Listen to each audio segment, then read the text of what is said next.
Soprod et la RTI vous présentent 2 minutes pour comprendre.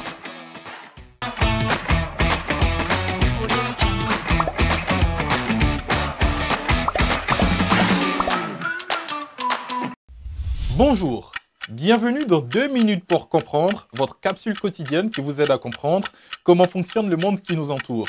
Aujourd'hui, je vais vous parler des hépatites. L'hépatite est une inflammation du foie, le plus souvent causée par une infection à un virus, mais parfois par l'alcoolisme, par une intoxication, par un médicament ou un produit chimique. La majorité des hépatites se résorbent spontanément sans laisser de séquelles. Parfois, la maladie persiste plusieurs mois. Quand elle dure plus de 6 mois, elle est considérée comme chronique. Les hépatites se regroupent en 2 grandes catégories.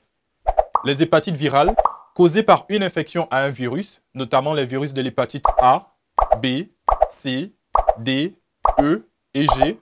Les hépatites non virales, principalement provoquées par l'ingestion de produits toxiques pour le foie, notamment l'alcool, les produits chimiques toxiques. Les hépatites non virales peuvent être aussi le résultat de maladies atteignant le foie.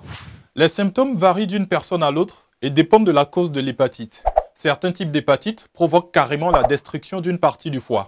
Lorsque ce dernier est gravement atteint, une greffe de cet organe peut être la seule solution. Détaillons à présent les 3 hépatites les plus courantes. L'hépatite A d'abord. L'hépatite A se transmet essentiellement par l'absorption d'eau ou d'aliments souillés par des matières fécales. Une hygiène précaire favorise donc la transmission de la maladie.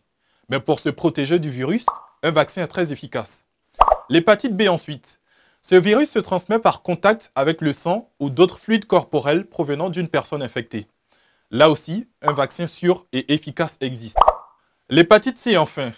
Le virus de l'hépatite C est transmis par le sang et les modes d'infection les plus fréquents résultent de l'exposition à de petites quantités de sang, se produisant lors de la consommation de drogues injectables, des injections à risque, de soins à risque et de la transfusion de sang ou de produits dérivés pour lesquels il n'y a pas eu de dépistage.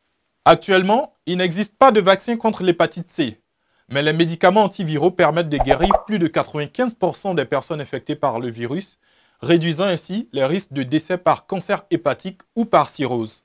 Alors si vous ressentez de la fièvre ou des sueurs en fin de journée, une perte d'appétit et un amaigrissement, des nausées, des malaises abdominaux, surtout du côté droit, une jaunisse, peau et cornée jaunie, et si vous avez une urine foncée, alors n'hésitez pas à consulter, c'est important, voire vital. Je vous donne rendez-vous demain à la même heure pour un nouveau numéro de 2 minutes pour comprendre. Soprod et la RTI vous ont présenté 2 minutes pour comprendre.